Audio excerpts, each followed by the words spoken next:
Fala galera, tudo bem? Rui aqui. Vamos continuar o nosso estudo de história antiga. Hoje a gente vai falar sobre a paz, entre aspas, deveria ter colocado aspas ali de Nícias, né? Vamos ver como que aconteceu depois dessa tentativa aí de fazer a paz entre Esparta e Atenas, né? Então, antes de começar, lembre-se de curtir, comentar, compartilhar, se inscrever e ajudar a gente no Tipo Ponto aí, que o link está na descrição.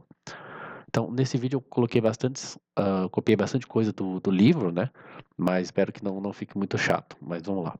Então, meio que na pressa de fazer a paz, né, Esparta aceitou medidas que não poderia cumprir e cabia a ela, né, fazer a sua parte primeiro, o que isentava Atenas de suas responsabilidades. Porque Esparta não queria a guerra, né? Então ela meio que já aceitou a paz, sendo que os aliados dela não queriam muito, né? Acho que até esqueci de colocar aqui que talvez eu tenha falado no último vídeo que no Tratado de Paz não, eles não negociam nada do que as outras cidades aliadas de Esparta, né, da Liga do Peloponeso queriam, né?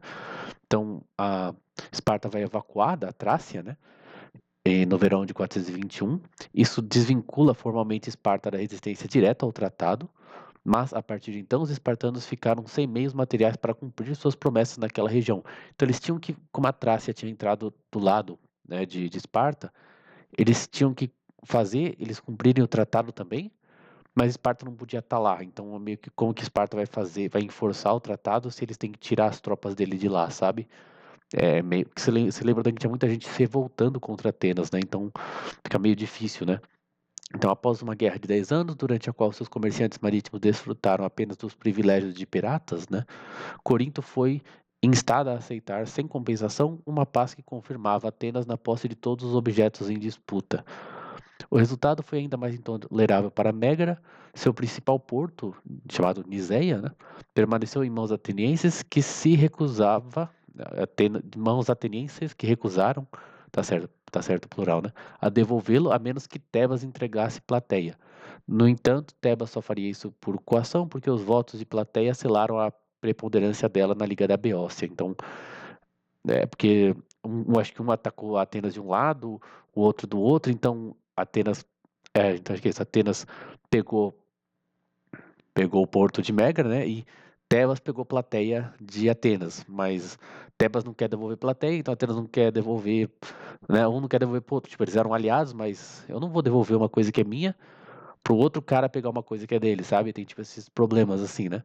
Então, a insubordinação, eu acho que eu pulei alguns desses 5 estados, né? Mas essa insubordinação ganhou significado a partir do fato de que, justamente no momento em que Esparta deixava de corresponder à sua reputação militar e às expectativas desses aliados, expirava o tratado pelo qual, 30 anos antes, em 451, Argos havia se retirado da luta pela liderança do Peloponeso. Argos era tipo uma irmã mais velha de Esparta, né? E eles tinham feito esse acordo. Então agora ela tem a chance, Argos, de se colocar no lugar de Esparta para liderar o Peloponeso, né? Frente a isso, Esparta firmou uma aliança com Atenas, em que uma se comprometia a ajudar a outra em caso de agressão contra terceiros. Então é muito louco porque assim que acaba a guerra, meio assim que acaba a guerra, e eles fazem uma aliança, né? Tipo, você estava em guerra com Atenas e agora você faz uma aliança com Atenas, né? É bem maluco, né? Esparta, então, Atenas liberou os prisioneiros espartanos e o tom de Esparta contra Atenas ficou mais hostil, porque, na verdade, esses prisioneiros, eles eram uma parte significativa dos cidadãos espartanos, né? E aí, como eles não eram mais reféns, Esparta já podia... Esparta estava com medo, assim, de ofender Atenas e eles matarem todo mundo, né? Dos prisioneiros, lá da Batalha de Sfactéria, se eu não me engano. A Esparta assumiu que não conseguiria entregar Anfípolis, né, nem forçar a Liga do Peloponeso a fazer a paz, por isso Atenas cumpriu pela metade a sua parte do acordo também. Então não deu muito certo. Eles, né, negociaram uma paz, mas não tinha como fazer essa paz, não tinha como enforçar essa paz em todo mundo, né? Então, se Esparta não foi suficientemente longe para convencer os atenienses de sua boa-fé, seus gestos foram suficientemente ameaçadores para produzir um efeito sobre os seus antigos aliados. Então, produziu um efeito, né? Uma ameaça que surtiu efeito. Mas o efeito foi exatamente o oposto do pretendido. Em vez de se submeterem, eles simplesmente se apressaram em garantir a única proteção que lhes parecia visível, assim como o avanço de sua disputa com Atenas por meio da criação de uma coalizão baseada em Argos. Então, Argos, como ela ficou em paz esses 30 anos, né, ela não participou da guerra com Atenas, o que lhe dava uma vantagem, né, ela estava assim, descansada, né, fresca. E o caráter democrático de suas instituições, porém, dava receio a alguns dos estados do Peloponeso. A aliança com Argos foi feita aos poucos. Corinto foi buscando aliados junto com Argos para a nova confederação. Eu acho que eles queriam, tipo, já teve várias cidades juntas, né, para todo mundo, tipo, dar o pé na bunda de Esparta, todo mundo junto, né, para não ser tipo só um ou dois sozinhos e Esparta ir lá e retaliar, né. No outono de 421, os espartanos rejeitaram os éforos que fizeram a paz e elegeram membros do partido anti-ateniense que queriam romper com o acordo de paz. Mas assim, ainda vai demorar um pouquinho, tipo, eles vão tentando ali manter algumas coisas, mas não sei exatamente como que foi isso. Não é que eles acabam de uma vez, a gente vai ver aqui. Para conseguir dos beócios os termos da paz de Nícias, Esparta precisou fazer uma aliança com eles. O que você vê que eles fizeram uma aliança, não sei se o autor errou, se eu coloquei aqui fora de ordem, mas eles ainda estão começando a querer se livrar desse acordo de paz, né? Então, Esparta faz um acordo com os beócios, né? Mas eles não podiam. Só que eles precisavam fazer esse acordo para conseguir o que Atenas queria, né? Acho que é para conseguir Anfípolis, não tenho certeza. Para conseguir dos beócios os termos da paz de Nícias, Esparta precisou fazer uma aliança com eles, o que violava os termos da paz. Então, para fazer a paz, eles precisavam romper o acordo de paz. Né? Era meio isso. Antes de entregar a cidade de Panacton, desculpa, os beócios a queimaram. Os espartanos foram recebidos em Atenas com uma rejeição. Então, acho que era essa cidade de Panacton que a Liga Beócia só ia entregar para a Esparta se ela fizesse aliança, né? E Esparta precisava entregar essa cidade para Atenas para manter a paz, mas eles tinham que fazer aliança com os beócios e isso também quebrava a paz. O autor acho que comenta que, tipo, que Atenas meio que não percebeu, assim, foi meio que burrice de Atenas não perceber que isso era também trazer a Beócia para dentro do acordo de paz, né? Então a Beócia ficou do lado de Esparta, o que parece uma grande vitória, porque a Beócia é um território importante, assim. Os argivos, mantíneos e elísios foram buscar uma aliança com Atenas, pois Esparta ficara muito forte com o apoio dos beócios. Então, junto com os embaixadores que buscavam aliança quádrupla, essa aliança, então, geralmente tinha uma aliança de Mantineia, talvez por causa da batalha de Mantineia, mas então Argos, Mantineia, eu não sei exatamente como escreve, Elis e Atenas, chama aliança quádrupla ou aliança de Mantineia. Então, junto com os embaixadores que buscavam essa aliança quádrupla, chegaram os embaixadores de Esparta buscando convencer Atenas de que a aliança com a Beócia não era um ato contra Atenas, né? E tentando restaurar a aliança. Então, quer dizer, a Esparta queria, não, mano, a gente não tá, não é, a gente não tá se aliando com a Beócia para ficar contra vocês, mas Atenas entendeu isso e ficou do lado dessa aliança quádrupla, que eram os antigos aliados de Esparta. Então, Esparta tentou fazer uma aliança com Atenas, não deu certo e agora os aliados de Esparta agora estão fazendo uma aliança com Atenas contra Esparta, né?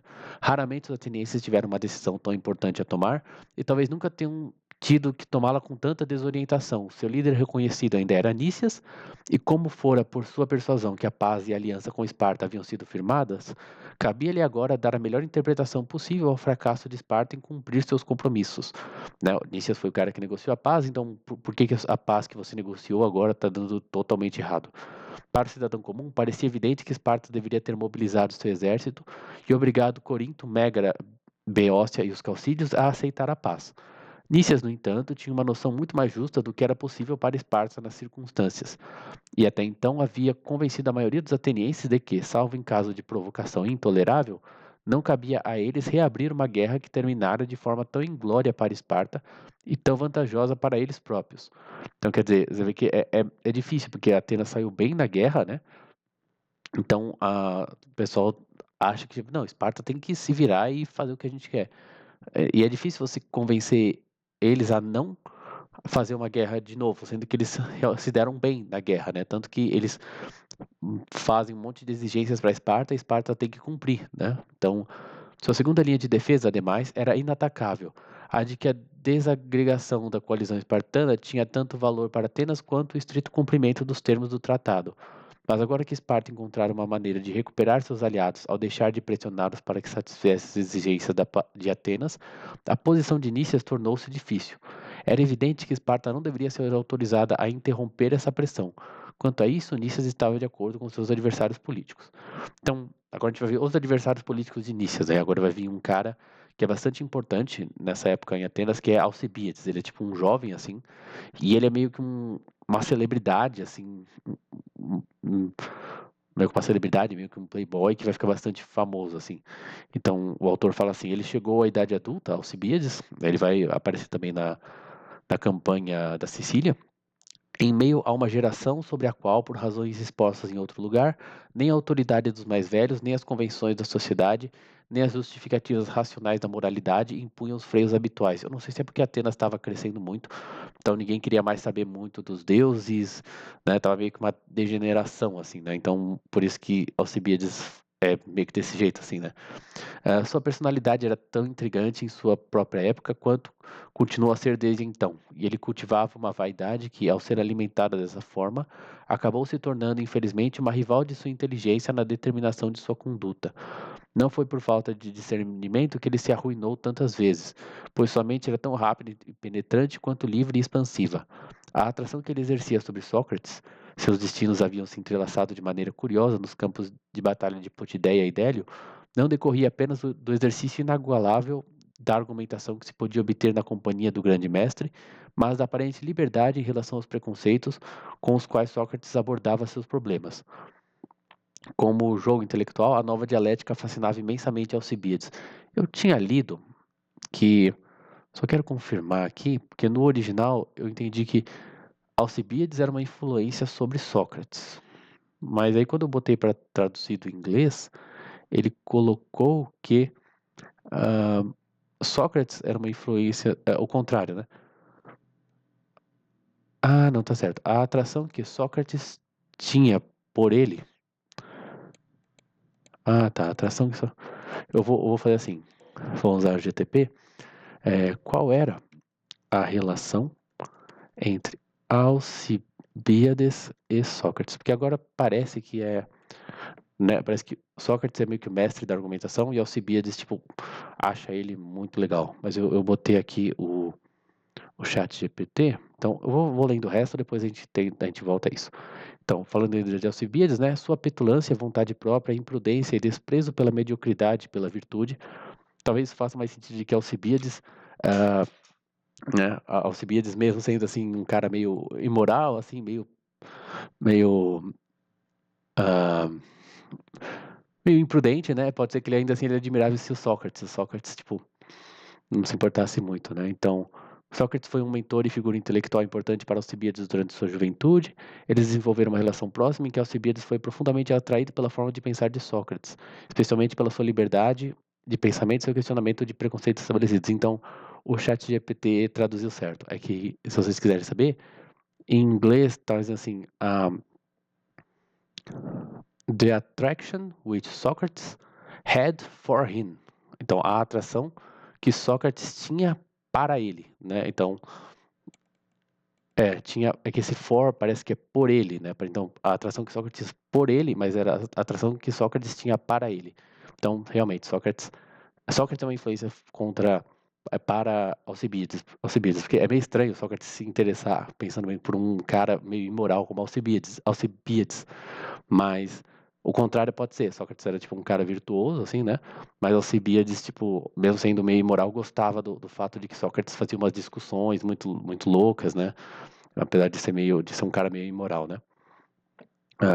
Depois sua petulância, vontade própria, imprudência e desprezo pela mediocridade, pela virtude. Fruto de fruto conjunto de uma natureza voluntariosa, cheia de vontade, né, e de sua juventude como queridinho do povo, não poderiam a longo prazo deixar de impeli-lo a caminhos que seu melhor juízo desaprovaria, e de intensificar desnecessariamente as paixões da controvérsia política. Ele possuía quase todas as qualidades necessárias à grandeza em uma democracia, exceto a suprema, o caráter. Então, um bom orador, um cara que sabia argumentar bem, mas não tinha caráter, né? Uma carência que não era compensada, como no caso de Temístocles, pela devoção a uma grande causa. Então, o autor fala que o Alcibiades ele tentou tomar o lugar de Nícias nos conservadores, por assim dizer, né? E ele não conseguiu. Então, ele foi meio que percebendo que o rumo dos eventos, na verdade, era se opor a uma aliança com Esparta, né? Que essa posição de ser contra Esparta ia ficar mais vantajosa.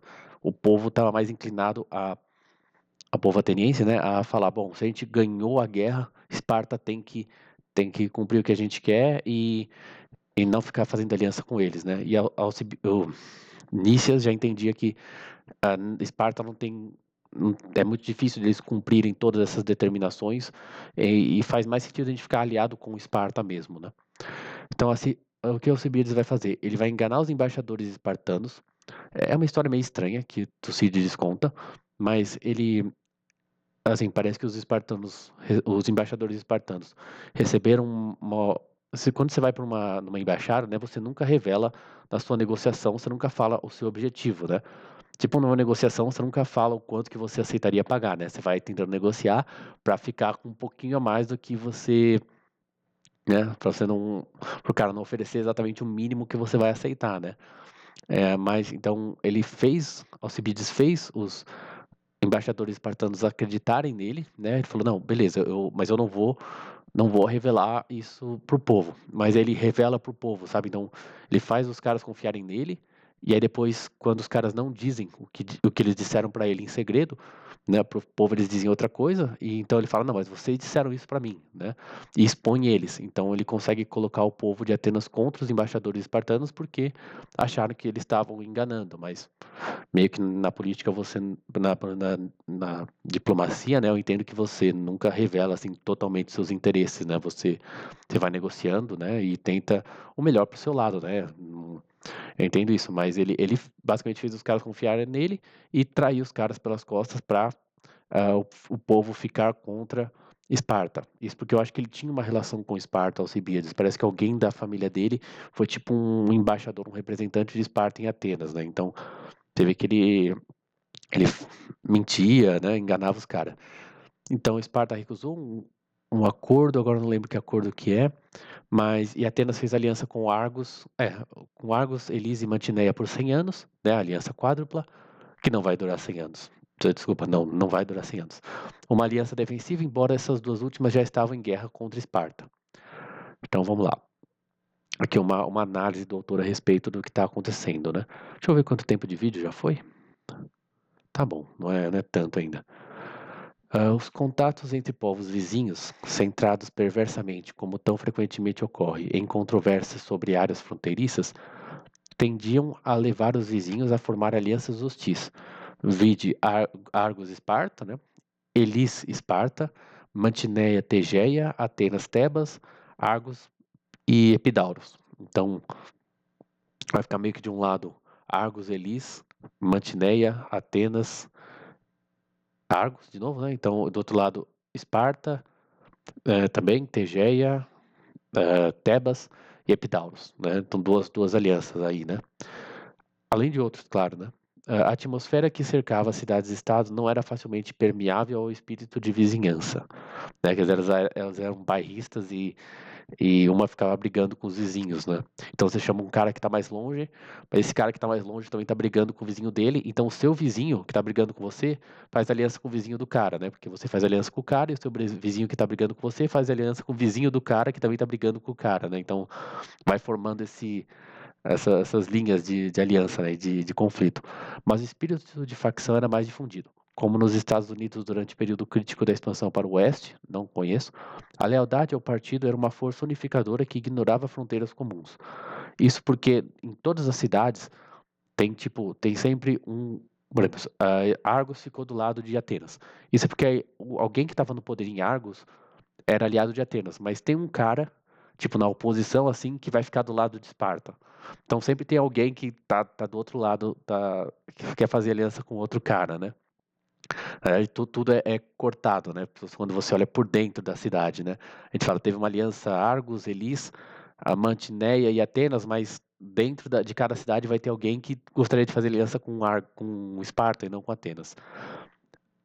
Então, a consolidação de Atenas, Argos, Mantineia e Elis em um bloco democrático e o retorno gravitacional à órbita de Esparta por parte dos aristocratas. É que eu pulei.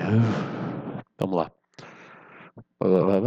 E a sua potência nesse período de reajuste se revela no resultado final: a consolidação de Atenas, Argo, Mantineia e Elis em um bloco democrático e o retorno gravitacional à órbita de Esparta por parte de estados aristocráticos como Beócia, Mégara e Corinto.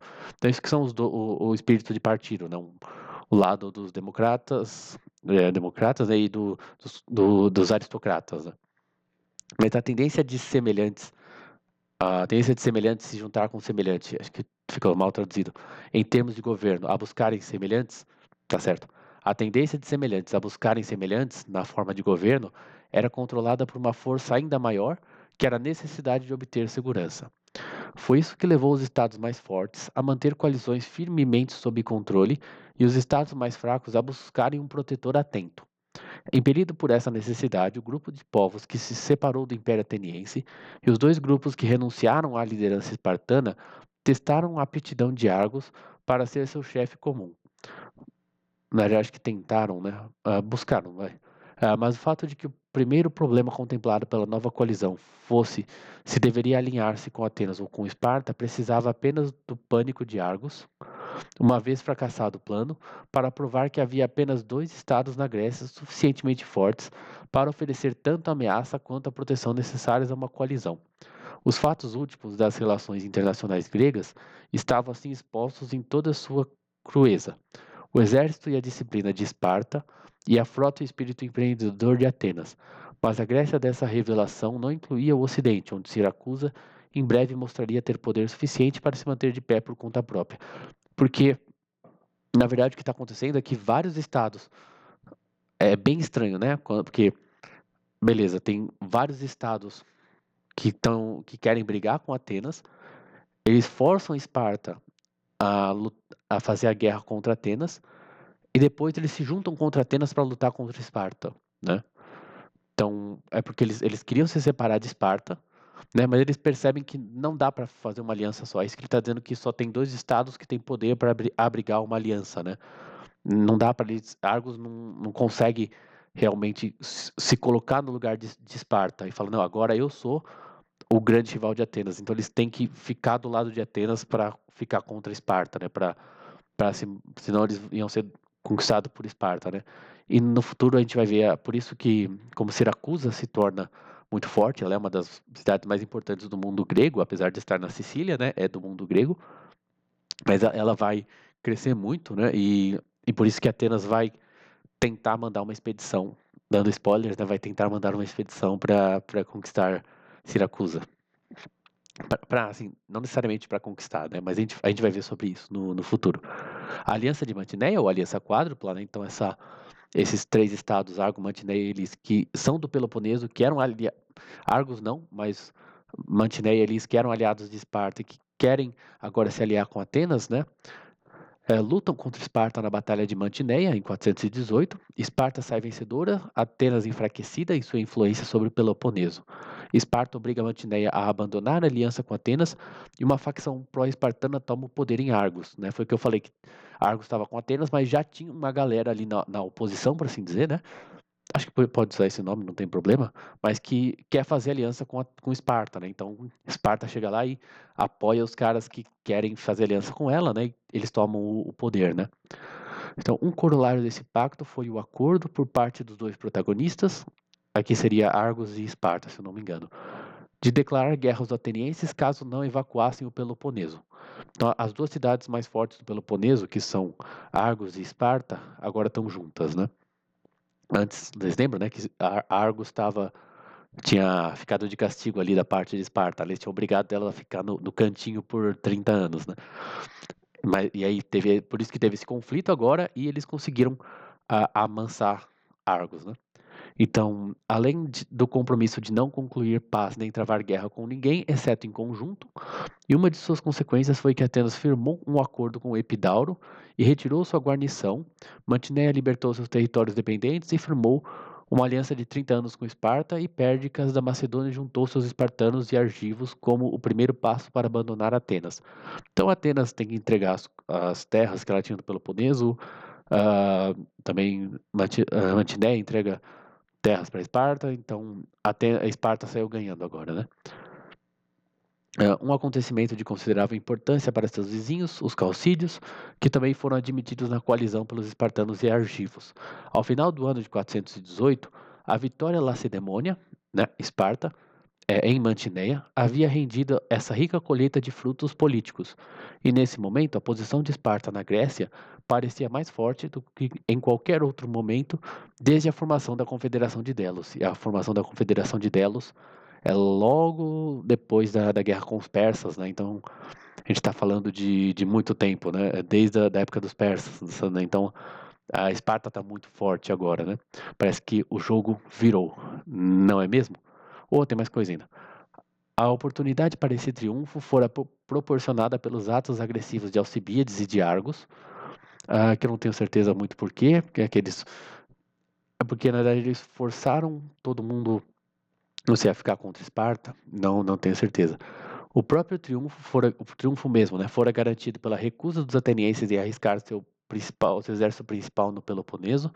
Lembra que Atenas não queria colocar o exército no chão para bater em Esparta, porque provavelmente Esparta ia bater neles, né? A inconciliabilidade entre essa recusa, pela qual Nícias era o principal responsável, e a conduta provocadora de Alcibíades remonta à fraqueza do governo em Atenas, causada pela violência e a igualdade entre partidos. Então, assim, se eles queriam, se Atenas, né, e Alcibíades queria provocar os caras, a Esparta, eles tinham que colocar o exército lá e atacar. Mas Nícias não queria isso, né? Então Atenas ficava provocando, mas Esparta, quando Esparta ia, ela conquistava os lugares, né? Então acho que era um pouco isso. Então, galera, agora a gente vai.